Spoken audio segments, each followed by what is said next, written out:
All right, ladies and gentlemen, welcome to another episode of the Irrational Confidence Podcast. We're talking NFL football, and it is the divisional round of the NFL playoffs.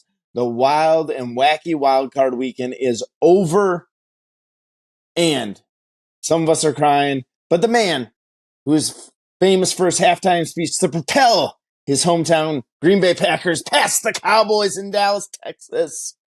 My co-host, Fresh. How you doing, buddy? Pat's doing a lot better after that beatdown of the Cowboys this past weekend. But now we get to see the two elite teams, the best in each conference showdown. They finally get to arrive and show in the playoffs. Final fours, basically, in each conference. And it's time for the big boys to put on their pads and hit somebody. Yeah. So, Fresh, as I was thinking about this week and working on our episode prior, all I kept thinking about when I was thinking about that Cowboys-Green Bay game is have you ever seen Stone Cold Steve Austin drive the Coors Light truck into the arena and hose down Vince McMahon with a giant beer bath? I have not, no. Okay, I'll send you a clip on the YouTube. It's definitely worth your time. But that's kind of what I felt like the Packers did to the Cowboys last weekend. But let's go to the games this weekend.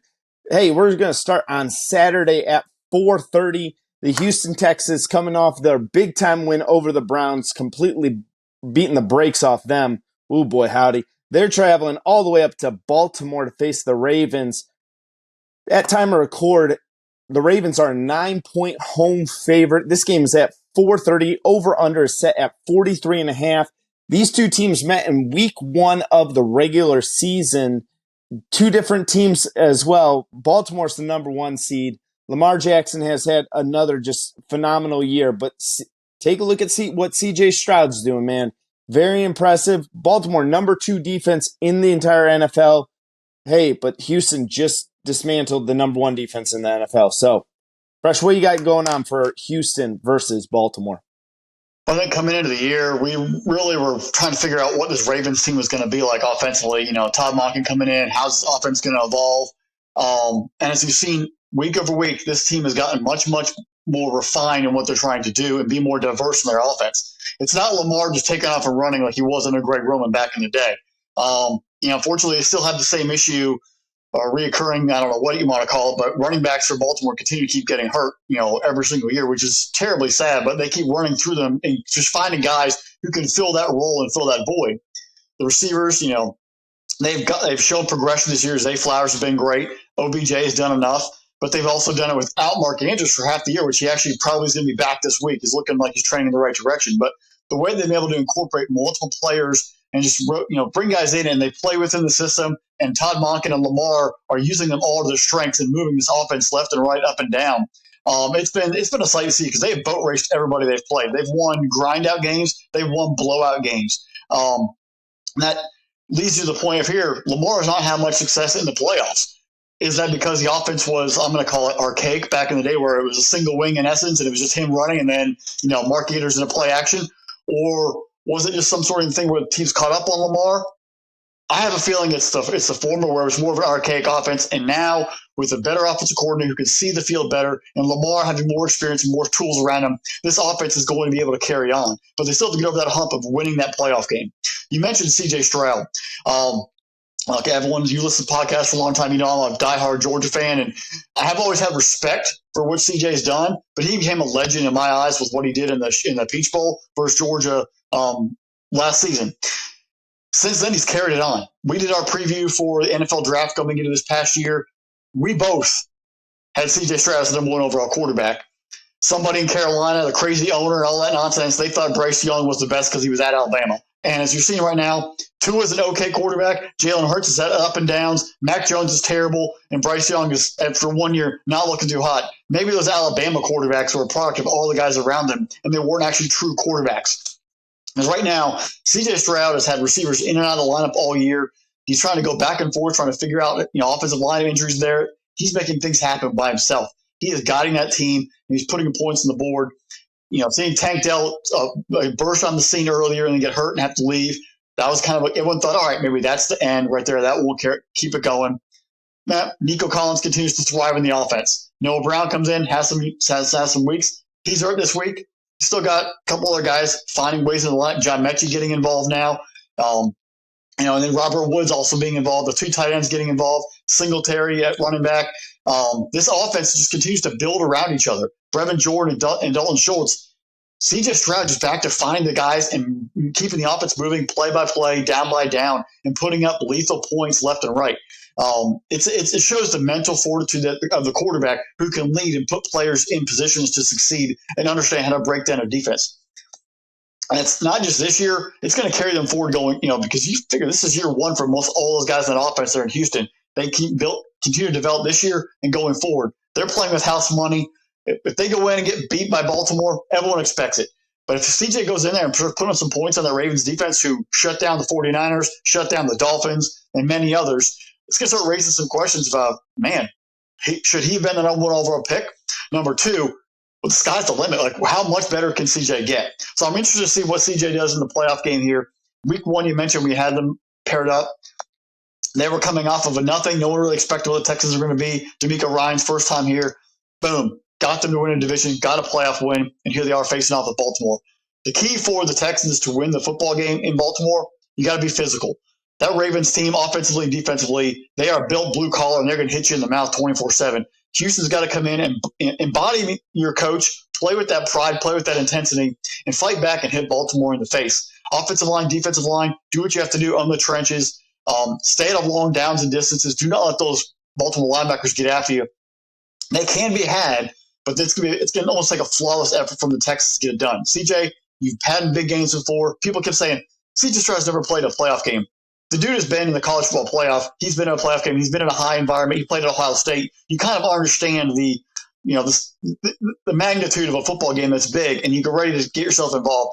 He's already passed the first test. This is going to be an interesting test in his career development and him taking the Texans in here against the Ravens. Looking at what the Ravens do what you do. Play your offense, play smart. Do not make the moment too big for yourself. We mentioned the playoff issues before. They're 1-3 under Lamar. Just come in here and take care of business. Do not make this bigger than what it is, because you do have the talent. You've shown it. You dismantled the 49ers out in San Francisco. You've taken down other big-time teams. You've rolled through everyone. These games have not been close. Don't get scared now. Keep finding your motion, coming out there and just getting the job done. Your defense is loaded. Your offense has talent. Do what you do and move on to the next week. This is a ripe opportunity. You're the number one seed. Everybody has to come to Baltimore. Do what you have to do. Take care of business. Do not let CJ get on a heater. If him and Nico Collins start hooking up, then that opens up the rest of the offense, and that's where problems can persist, because they're going to start scoring. You've got to limit them. Got to show them who's boss right off the bat. Do not let the bye week become a mentioned topic of, oh, you guys had an extra week off. You benched your players last week, and you sort of let it skate. Come out there and attack early and get it done fast. I think the Ravens do win this game, but I think the Texans give them a little bit of fight in the first half. It won't be a four-quarter battle, because the talent gap is pretty glaring. But at least they compete in the first half, and then Baltimore wears them out in the second half and gets it done. But CJ Stroud, this will not be the last time that he leads the Texans through the playoffs. You think Baltimore covers the 9? I think they cover the 9. They'll get like points late in the second half, but it'll be a nice little battle in the first half. Press, you spent a lot of time talking about the Baltimore offense, and I got to go to the defensive side of the ball, because I think this is where we're going to learn a lot about whether or not the Ravens are going to make this nice little run up into the Super Bowl, or whether or not Houston can kind of be the Cinderella story, coming in as a team out of the AFC South that, be honest with you, not a lot of us respected that part of the conference. And I think it really is going to come down to the defense. The defense has 60 sacks on the year right now. I mean, that pass rush over there is relentless. If you take a look at that over the course of this season, you want to know, are they going to be able to keep CJ Stroud's jersey clean in this football game? Laramie Tunsil had a little bit of an injury issue last week during the wild card round. I want to see whether or not he's going to be hampered at all going into this game. It's going to be cold. It's going to be in the 20 degrees. I just looked up the weather forecast. By the evening, it's going to feel like 6 degrees up there in Baltimore. So it's really going to come into play what the Houston offense is going to be able to do against the Baltimore defense. I think the Baltimore offense is going to be able to put up enough points. I'm thinking that they're easily going to be able to score 20 points against this Houston team.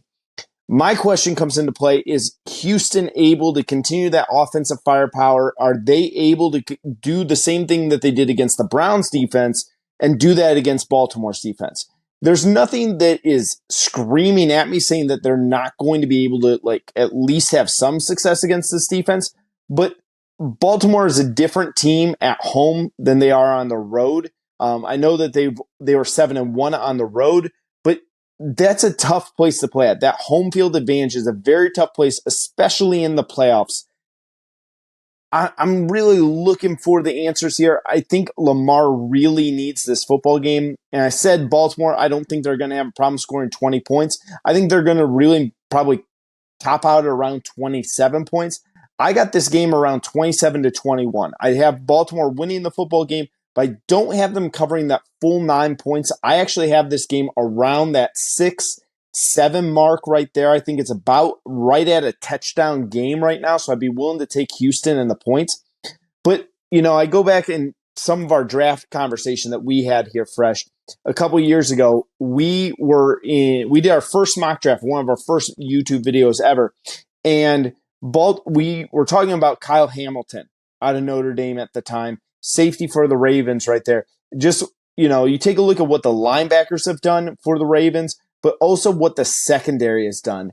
You see that they've been able to force turnovers. You see that they have 18 interceptions on the year. They've taken one back to the house. The defense is forcing fumbles. This is a tough matchup for CJ Stroud. As impressive as he was, it's not just isolating Myles Garrett with Laremy Tunsil. It's going to be accounting for everyone on the field. It's going to be accounting for this secondary as well. You have guys that have a lot of experience there. You have guys that have a lot of playoff experience for the Ravens. I think it's going to come down to this Ravens defense. If you tell me that Baltimore wins a 17-3 type of game in this one, I'm not going to be shocked. I think Houston does put up a little bit more points than that. I got 27-21, 27-20 right there. But again, I think that you're right. CJ Stroud's going to have a nice showing. He's going to connect with Nico Collins. Put the pressure on the Ravens defense. Go after them, attack them, and don't just take what they're going to give you. Yeah, you may turn the ball over once or twice in this, but really try to do everything you can to put the pressure on the Ravens defense. I think Houston's going to be the talk of the playoffs coming out of here, where everyone points to 2024 and saying, wow, what a great season they had. Look at what they did in the playoffs. They ran into Baltimore, they were just the better team on that day. But there's a lot of excitement down there in Houston that I think that you can take away after this game and say, man, we got a good football team, and the future is very, very bright for the Texans. I agree. This is a big chance to really put their stamp on the AFC and sort of show that they're here and they've gotten themselves back. And for the Ravens, take advantage of the opportunity. All right, Fresh, let's go to the first NFC playoff game of the week. It is the Green Bay Packers, like I said, going down and beer bathing the Cowboys down there in Dallas, Texas. And they are now traveling to San Francisco, the home of the 49ers. Niners were the number 1 seed. They are 12-5 on the year, 5-3 at home. And currently, at time record, the number 1 seed is getting 9 points in this game. Again, at time record, San Francisco is a 9-point favorite. Over-under in this game is set at 50.5 points. Fresh, you went down and you did it to the Cowboys. You put up 48 on what was considered a very good Cowboys defense. You got the same thing with San Francisco here. I mean, Brock Purdy's a great story. I got my opinions about him, but you got to deal with Christian McCaffrey as well. How you got your Packers doing against the 49ers here? Well, I mean, first off, there's going to be history on Saturday night out there in Santa Clara no matter what. It's the 10th matchup in the playoffs between the Packers and the 49ers, which is the most all-time in the NFL, so that's obviously historic. Packers right now, 37 playoff wins. That's most all-time, tied with the Patriots. Number 2 is the 49ers at 36. So if the 49ers win, they come to a 3-way tie for most playoff wins all time. If the Packers win, they now get sole possessions. Those little oddities right there. The Packers own this when in the playoffs. They own the Niners. They won 3 straight in the 90s. But recently, the Niners have won 5 of the last 6, including 4 straight. And most of them have involved some pretty dominating efforts from that 49er offense, whether it's Kaepernick running all over him or Raheem Mostert or just that defense last time they showed up in Lambeau and they completely shut down Aaron Rodgers and that Packer offense. The Niners they've built a brand there under Shanahan. Physical defense, attacking, forced turnovers, to hit you in the mouth. I still have some suspect issues with their secondary, and I'll get into that a little bit later.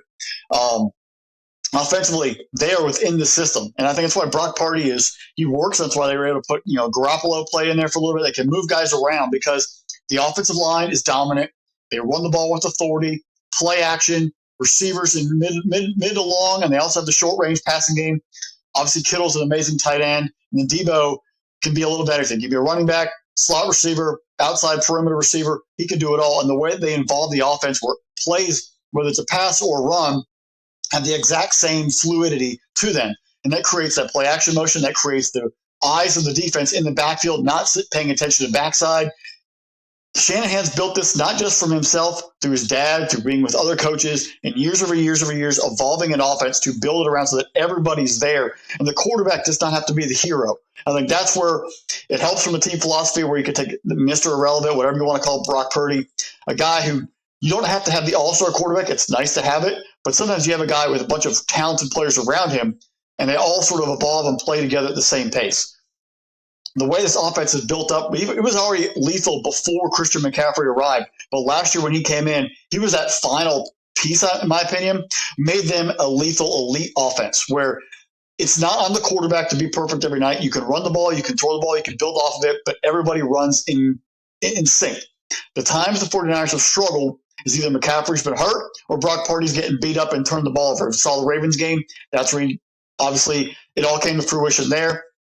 McCaffrey being knocked out of the Browns game, them losing that game. The two of them, we looked at 5 losses. Their inconsistencies or them not being on the field is a big push of why the offense kind of struggles. The one oddity was the Bengals game where the Bengals offense just came out there and lit them up. And I think that's the Packers' recipe where they have to attack this football game. Look what the Bengals did. The Ravens, they muscled, they beat the trash out of Brock Purdy. He turned the ball all over the place. Their offense, they threw the ball in that secondary, and the Bengals came into town and they threw the ball in that secondary. If you give yourself time, little play action, keep the running game involved, and use the passing game to test that secondary and not have to sit back for 8 to 10, well, not 8 to 10, but more 3, 4, 5 second drops. Get the ball to your hands quickly, attack the defense vertically, back them off. Do not let that pass rush have time. They have Chase Young there. They got Bosa's. They have, a whole host of defensive linemen who can get after the quarterback if you give them time. You have to be the aggressive person. You have to go attack them. Very similar to what the Cowboys' defense is. Their run defense for the Dallas Cowboys isn't that great, and that was actually shown by Aaron Jones eating them up.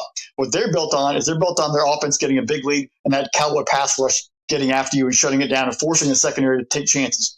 The 49ers are the same way. They expect their offense to get a big lead, and that turns the offense into a one-dimensional philosophy where the pass rush and the secondary take over. If you're aggressive and you attack them and put them on their heels and you take shots, that takes away the pass rush, it slows them down, and it makes them have to think on defense.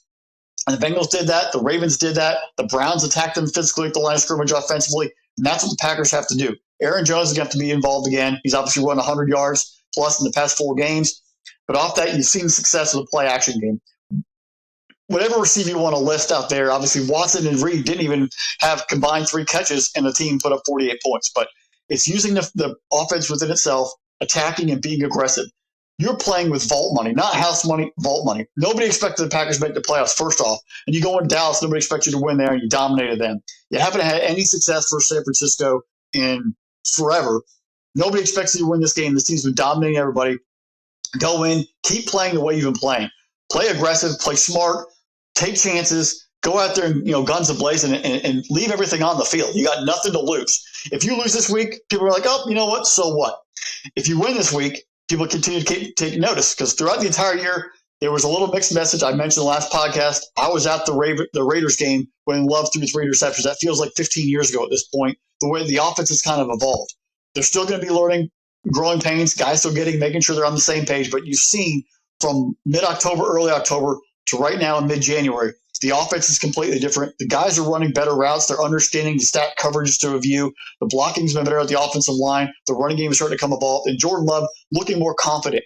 They're still going to be learning mistakes, but they're growing together. And if they go out here and play, with no care in the world, it gives them some confidence if they start completing some passes against a very good football team. Jordan Love, you're back home in California. Last week was Aaron Jones' homecoming. This is your kind of homecoming. Come out there and play with. Don't play tight. You have some fame now. People are talking your name. Keep doing what you're doing. Receivers, do your job. Catch the football. Be aggressive. Attack the 49ers. Do not let them be the bully. They've been the bully too many times in the past, and that's kind of where it's taken the aggressiveness of the Packer offense away. Go get them. Defensively, this Packers team's got to shut down the run because they have not been very good at it all year. They've got to be physical at the point of attack, wrap up McCaffrey, wrap up Samuel, and put pressure on Brock Purdy. Turn him into a one-dimensional offense. Because when he's one-dimensional like he was versus the Ravens or like he was versus the Browns, he kind of crumbles and turns the ball over. When the 49ers do not turn the ball over, they're undefeated.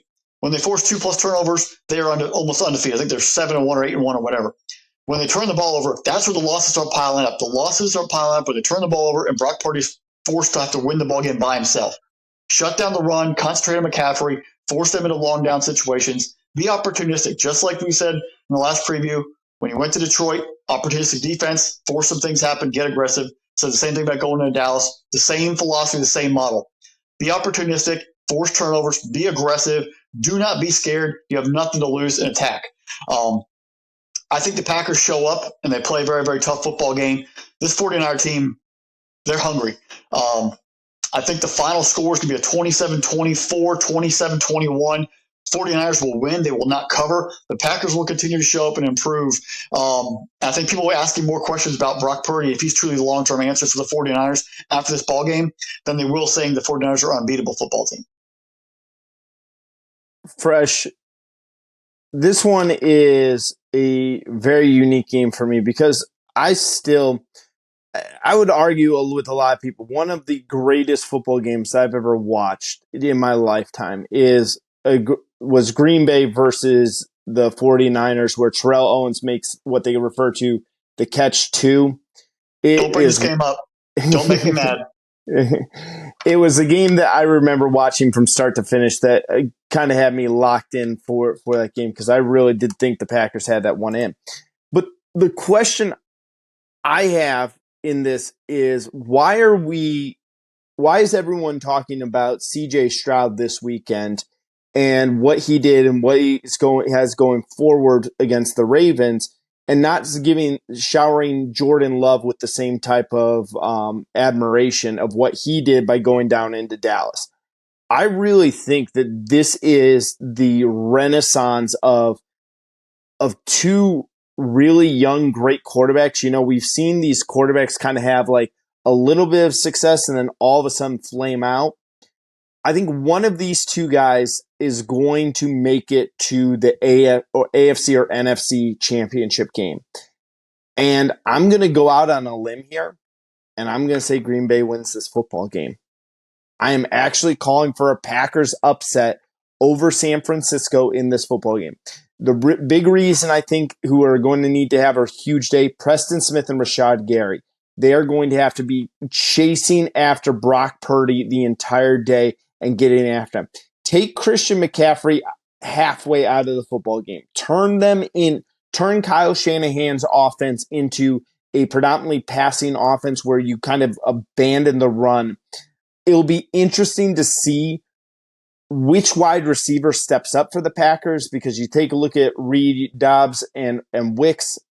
I actually think it's going to be maybe, I don't know. I kind of he's listed as questionable for this game. Is Christian Watson playing or not? He was listed as questionable. I think he's going to play. They're keeping the questionable tag, but I think he played last week. The same kind of thing. I think he's ready to go. They've had on a pitch count last week. I think he's definitely playing. You know, they're bringing the full arsenal. I think Christian Watson is going to just have a monster game. Some reason I just have a feeling it's going to be this no-name. I don't want to say no-name because we do know his name, but he's been injured a good part of this year. He hasn't played the full season like some of the other guys, and I have a feeling he's just going to show up and show out in this football game. If San Francisco is going to win, it's going to be the reverse. Like I said, you know, I talked about Rashad Gary and Preston. For the 49ers, I think it's going to wind up being, you know, the Nick Bosa show. And, everyone is talking about Myles Garrett and TJ Watt for Defensive Player of the Year. Now, Nick Bosa doesn't maybe have the same stat line that some of those other guys do, but I think this is a type of game that he can completely wreck and be like almost a one-man wrecking crew. I know that there's a lot of other talent on that 49ers defense, but you're right. The secondary at times has shown that they are suspect. I know that they do get a lot of interceptions. They have 22 on the year. They do force those turnovers. But at the same time, too, there's just something like, it doesn't straight up terrify me to try to pass the ball against this 49ers defense. I think that they're a very good defense, and I think if Jordan Love makes a mistake, yes, the 49ers secondary will make him pay. But if he's on point, I think the opportunity is there to carve up this 49ers defense. I'm going to take Green Bay 28-27 in this football game. Dude, if that happens, the joy on my face and for the whole entire week will be pretty set. Three guys I think that are really important in this football game. It's going to be Chase Young, because on the other side of Bosa, how he has a game and how they can control him. And then from the Packers' perspective, I'm going with Jair Alexander. How is he going to sort of match up on Ayuk? Is he going to be shadowing him? How is he going to continue to play? Because he does have that kind of swagger. Can he sort of take that player out of the ball game and out of the arsenal for the 49ers? And then offensively, it comes down to Aaron Jones. Does he still have something else this week that can keep carrying on? Because when he's in that lineup and churning, great things are happening. Can Aaron put up another big ball game for him? Can the offensive line block for him? Those are the three players to keep my eye on in this football game. Yeah. For me, Fresh, everything, especially in the playoffs, it's got to come with, like I said, in the trenches. Who's going to win the line of scrimmage? Is it going to be able to get these marquee pass rushers, the names even if you are a casual football fan? It's going to be which one of those guys makes the big plays. Which one of those guys comes up big on 3rd and 4 and forces a punt instead of letting a team extend a drive and maybe get into field goal range or punch in a touchdown there. I really think this is going to be a great football game. I actually think that these two games the two NFC games are actually going to be the best games of the weekend. I think they're so evenly matched. I think that's probably a very close statement where you're going to see some great battles. All right, Fresh. Well, let's go to the other NFC game. This one is on Sunday. Hey, the Detroit Lions wait a long time to host a playoff game. Hey, what's better than doing it once? It's doing it twice. That's at least what they tell me on that one. So, Detroit Lions are hosting the Tampa Bay Buccaneers, who put the Philadelphia Eagles out of their misery. Boy, howdy there. At time of record, Detroit is currently a 6.5-point favorite in this game. Man, Baker Mayfield. 300 yards, 3 touchdowns against the Philadelphia Eagles. And then you have the Lions. Jared Goff beating his old team, having a great game. I don't think I don't want to say a single Lions player just kind of put it on their shoulders and did it all by themselves. But it was a remarkable game by the Detroit Lions to get that playoff win. And then you got an interesting team like the Buccaneers coming in here, Fresh. I'm intrigued to see, because I've watched many years of Baker Mayfield, and I'm going to kind of speak on him a little bit. I like Baker Mayfield as a quarterback. I don't love Baker Mayfield as a quarterback. And the reason I say that is when you are not putting an exorbitant amount of expectations, and we talk about this a lot in our college football episodes, when a team doesn't have that level of expectations and they don't have that level of pressure, they go out and play loose, they perform. And Baker is one of those guys that when he either feels like that, hey, no one's expecting us to win this game, he plays a lot looser. You take a look at what he's done when, he's had a good team and he's going up against a team that is less than him. Yeah, he has a good football game. It's when everyone is expecting Tampa Bay to come into Detroit and be able to get past the Lions. Not saying that Mayfield can't, because if you guys remember in the 2020 season, he took that Browns team and they gave Patrick Mahomes and the Chiefs all they could handle in Arrowhead. Not saying the talent's not there, not saying that he's not able to do it, but I usually think when a game is expected for Baker Mayfield to perform, he comes up short in these situations. I'm looking at this Tampa Bay defense. I think they played above their ability against the Eagles. I think the Eagles didn't really, I don't know how bad they really wanted this game. I feel like we kind of alluded to it that maybe there was stuff going on behind the scenes in that Philadelphia locker room. I don't know. We're not in there. But Tampa Bay did give up a big day to Devontae Smith, but then didn't let anyone else beat them. It's the old Michael Jordan rules. Hey, let Jordan get his 35 points, but we'll shut down everybody else. I think if Tampa Bay takes kind of that mindset, but I don't know, are they going to just go after St. Brown, or are they going to go, are they going to try to stop the running game? I think this is a unique matchup for them, but for me, Detroit has to control the time of possession in this game. I felt that during the football game against Los Angeles, you looked at what they were doing, and I know that at the end of the game, it kind of came down. When I was watching that football game, I felt like LA had the football forever in that game. And I kept going, man, you got to get Detroit, you need to get the ball back here. And I know if you take a look at all the stats, all the team stats, they both ran 55 plays. They both almost had the possession the same amount of time. But it just felt that way, and sometimes that can really take the air out of the room.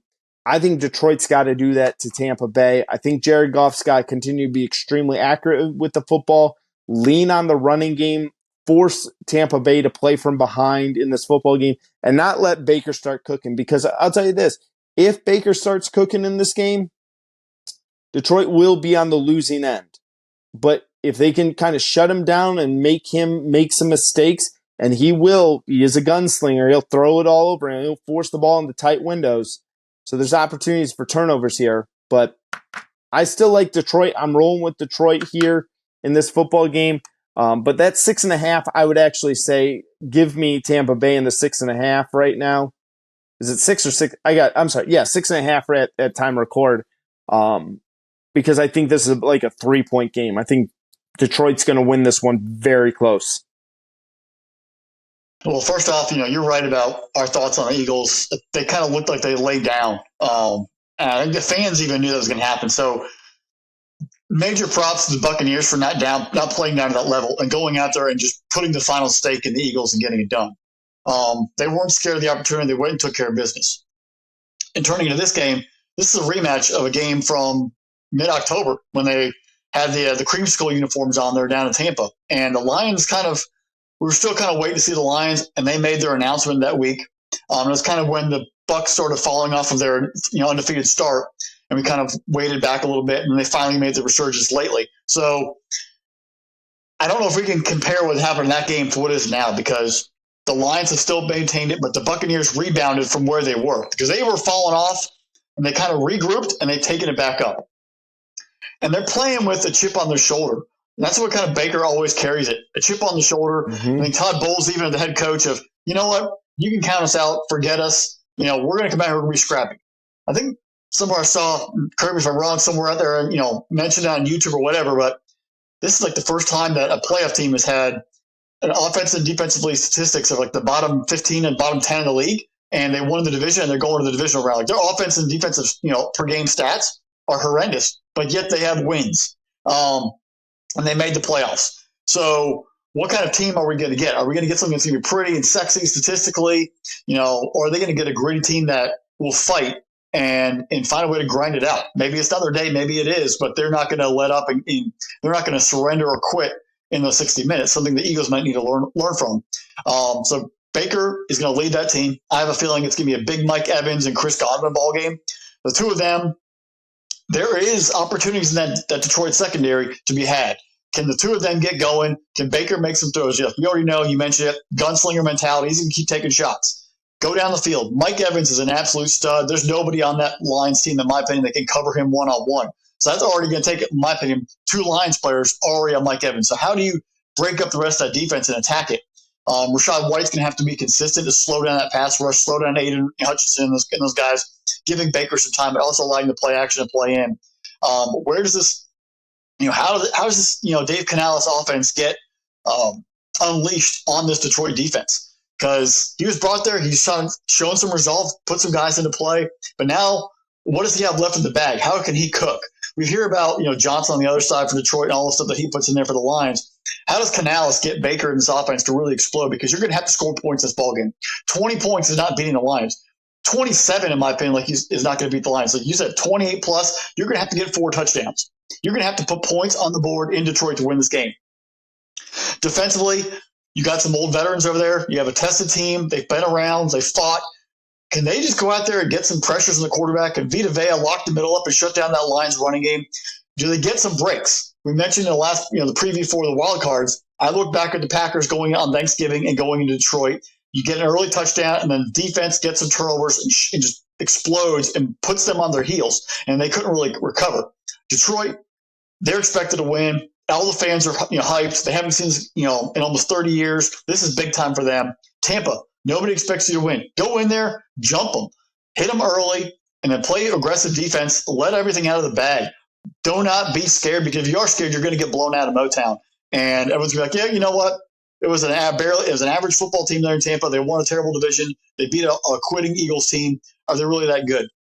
If you go in and you beat Detroit, feel like, you know what? They're actually a pretty good football team. They're actually more of the team from the very beginning of the year. So how does your mentality when you go up to Detroit? Lions perspective. Jared Goff, you got that one off your back. You won like for Detroit. The fans, you had that monkey lift off your back. You finally won a playoff game. Now you guys can go out there and live up and play your mentality, because you guys have shown all year long a very lethal offense, running the ball, throwing the ball, offensive line playing with a lot of passion and aggression. And defensively, you've been able to corral. You're not elite. You're not a fantastic, top 5 defense, but you do enough to force some turnovers. You hit people in the mouth. Where's your aggressive mentality coming in? How do you set the tone and say, you know what, that one game wasn't a fluke. We didn't just survive the Rams. We're a legit football team, and we beat a good football team.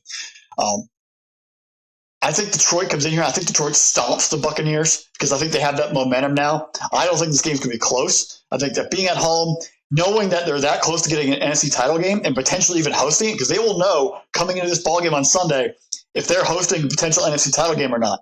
So that extra motivation will kick in. This team, they're focused. Coach Dan Campbell's going to keep them focused and ready to rock and roll. Jared Goff's going to let it fly, and these Lions are going to roll the Buccaneers. It's not going to be close. Jahmyr Gibbs will have 2 touchdowns, and Montgomery will have 2 touchdowns. Wow, you're saying that the Lions are going to roll the Buccaneers in this one. Lions are going to roll the Buccaneers. Wow. I think Lions fans would love to hear that. I don't know about the Buc fans, but is what it is. And in the end, the biggest fear for Vikings and Bears fans is that the Packers and Lions met for the NFC Championship. That'd be wild.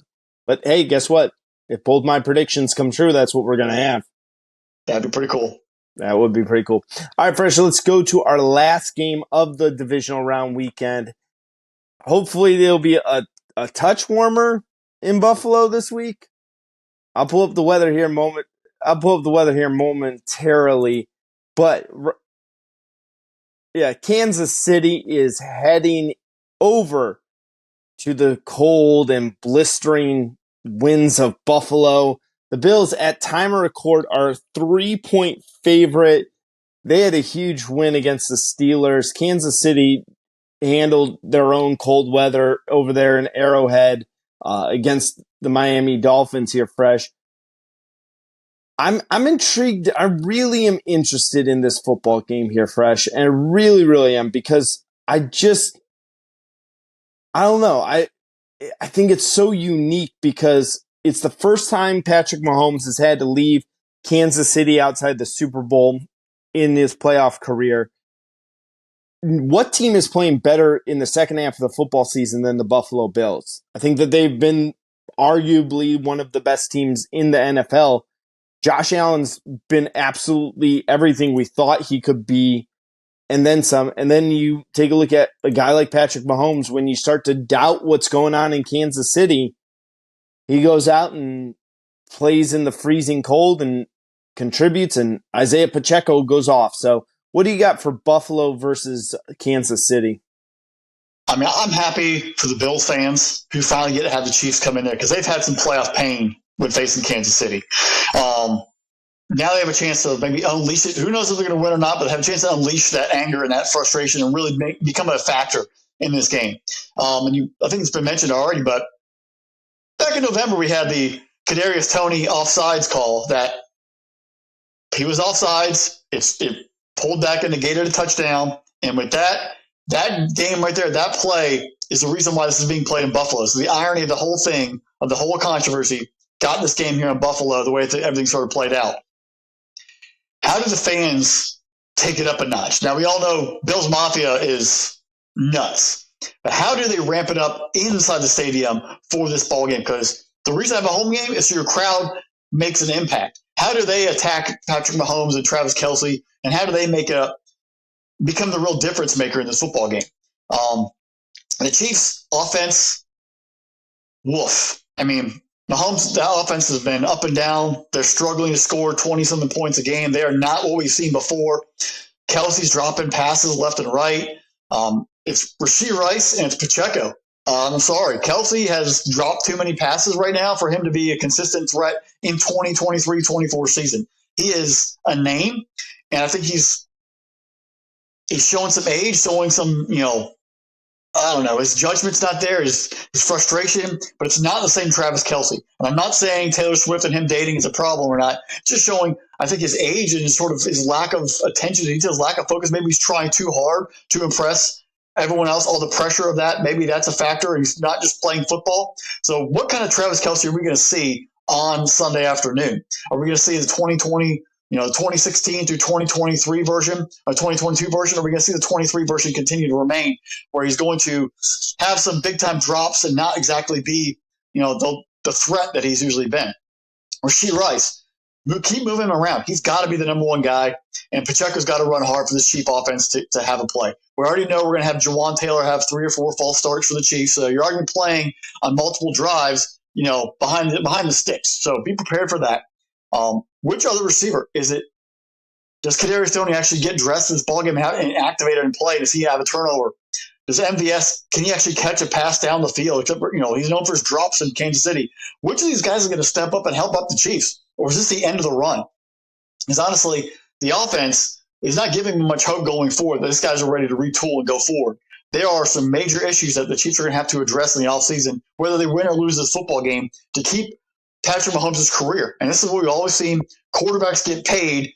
Where's the rest of the money go for the supporting cast? Eventually, you've got to start making the bare minimums with what you got.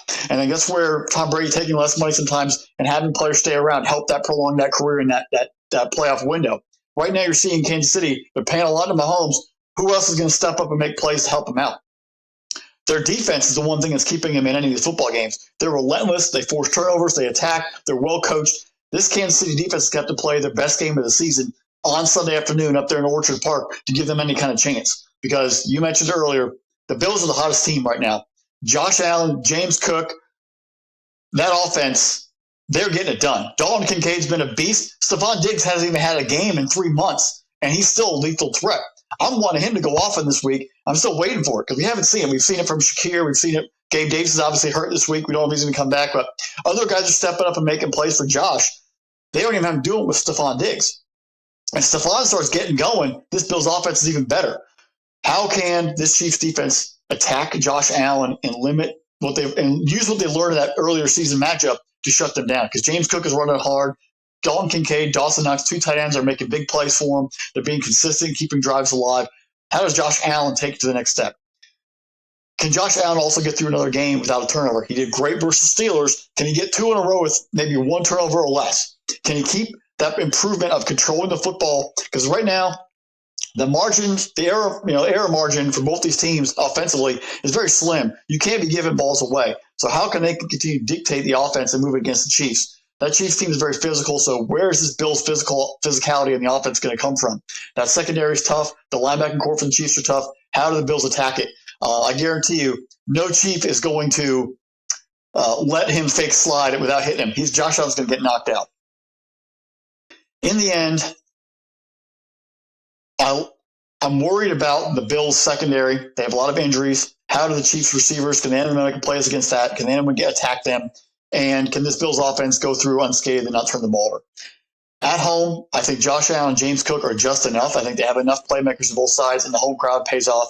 I think the Bills find a way to finally beat the Chiefs 24-20 on a game-winning drive by Josh Allen. Bills will be going to the NFC title game, AFC title game, and keeping their hopes alive of finally getting back to the Super Bowl. Yeah. Fresh, it's interesting, and it's really hard for me not to laugh as you're talking about, you got to protect the football. You can't give balls away, especially with the Bills Mafia and what they'll throw out on the field there as well that are of the silicone variety. It's no secret, Fresh, that while I am a Browns fan, I do subscribe to the Treaty of Lake Erie, and the Bills have always been probably my second favorite NFL team.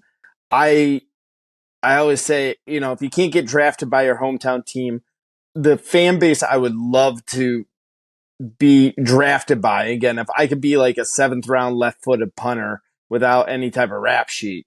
And I would love I love Bills Mafia. I love Bills Mafia. I love the fan base. I think they're hilarious. I think their shenanigans, while sometimes maybe across the line a little bit on it, it's not like, you're taking your own risks. So come on, that's on you going through the tables. I was super impressed how they handled Pittsburgh, but Mason Rudolph is nowhere in the same stratosphere as Patrick Mahomes. Mahomes has had a up and down year, and then you take a look at what he does within the playoffs. And I think that something that makes Mahomes so special is that he allows whatever player to cook. And whether it is Pacheco, Pacheco was running so hard against that Dolphins defense there. If it is, hey, I got to hit up and feed the ball to Rashid Rice in this because he's got a favorable matchup. Oh, I got to make sure I'm targeting Kelsey because he has a matchup, up the seam on the side of the scene of the defense. It really comes down to playing this. The only thing I'm concerned about is exactly what you were talking about with MVS and like what secondary player is going to step up and make a play in this football game for the Chiefs. That's the part that scares me, because if Buffalo can shut down one of those 3 guys and one of the other ones start to have a bad day, this game could get very ugly for Kansas City. And I think Mahomes getting frustrated. He's on the road, hostile environment. Now, I don't think that Kansas City will be ill prepared in this. Andy Reid is on the year 6-2 away from Arrowhead, but the Bills are 7-2 at home as well. So it's kind of like the unstoppable force versus the immovable object. Josh Allen, he's done everything we've asked him to do. James Cook, a great game out of him. I really was impressed with how he was just getting difficult yard after difficult yard against that Steeler defense when they really needed him. And again, a guy we loved when he was back in college, Dalton Kincaid, stepping up, playing lights out against the Steeler defense. Again, it's a different type of matchup, but I think you were spot on when you say Stefon Diggs. We've been waiting for Stefon Diggs to have a huge game. I think this is the game that Diggs just goes off. I'm going to say this. Diggs is going to have 10 catches in this football game. I think Allen's going to look his way early. I think he's going to look his way often. I think he's going to have 10 catches, 140 yards in this game. He might not hit the end zone.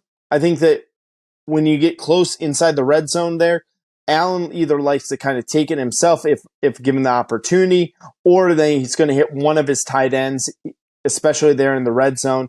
I've loved what Khalil has done for them, being that secondary receiver opposite of Diggs as well. This Buffalo team has just really impressed me, especially, again, like I said, what they did against the Steelers. I know this is not, it's a huge difference in quarterback play. huge difference in offensive weapons. But that's what I think Buffalo is going to rise up. I think everyone was talking kind of that midway point of the year. Buffalo was going to be on the outside looking in the playoff. They went on their run. They're the Anchor Bar is the home of the Buffalo Wing, one of the greatest sport food invention of all time. I've tasted it. It's pretty good. You got Niagara Falls up there. The people of Buffalo are fantastic and fresh. Again, you know I love my pro wrestling references. To quote the ECW tag team champions, the Dudley Boys, Divine get the tables. Buffalo is going to put Kansas City and Mahomes through a table in this game. They're off to the AFC Championship game. I got Buffalo winning this football game. Give me it 31-27, just barely. I think that 3-point spread is perfect for this game. Just barely. Buffalo is going to cover the spread 31-27. Patrick Mahomes throws an interception at the worst opportune time, trying to lead the comeback. And Buffalo is going to be on their way to Baltimore.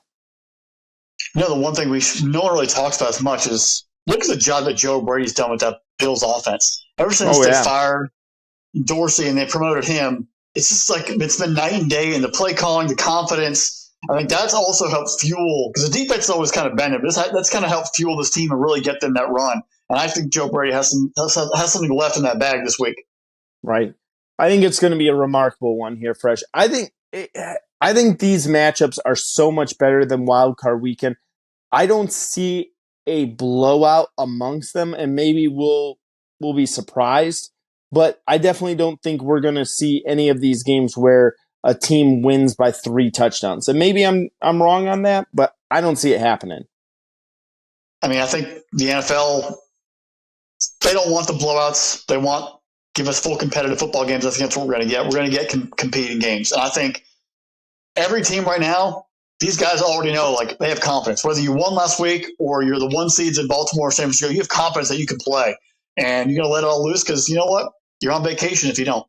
Right, absolutely. And hey, ladies and gentlemen, if you have confidence in this podcast, hey, make sure you hit that subscribe button up there. Hit the notification bell. Get notified every single time we drop a new episode. We definitely want you along for this ride. We're going to cover the NFL all the way up through the Super Bowl. And then it is time to start talking college hoops, March Madness, hostile takeovers, and the NFL draft is on its way. So, you know, we don't really truly have an off season. We want to send a special thanks to our producer, Drew. Without him, none of this is possible. Make sure you're visiting SpinnableSports.com because the Irrational Confidence Podcast is part of SpinnableSports.com. Make sure you like, subscribe wherever you get their podcast from, whether it's Apple, Spotify, Good Pods, Amazon Pods, I don't know, all of those pod places that you get podcasts from. Subscribe, leave us that 5-star review because you guys know, Fresh and I, we're those 5-star prospects. Hey, and you guys know, we love college football, we love NFL football, we love all types of football, and slowly but surely, the games are getting less and less. There are less games every single weekend. Who knows what we're going to do? But we're going to keep bringing you episode after episode, and who knows, maybe Fresh will be a joyous, jubilant man himself, give another pregame speech to get those Packers past the 49ers. Hey, it's better. Beating the Cowboys is one thing. Beating the 49ers takes it to a whole new level, and we'll see what happens. Football's football, everybody. Enjoy it. I know the weather is really cold this weekend around the country, so great time to sit inside, spread the word about our podcast, hit us up on YouTube, and watch football and enjoy every single second of it. With that, bye, y'all.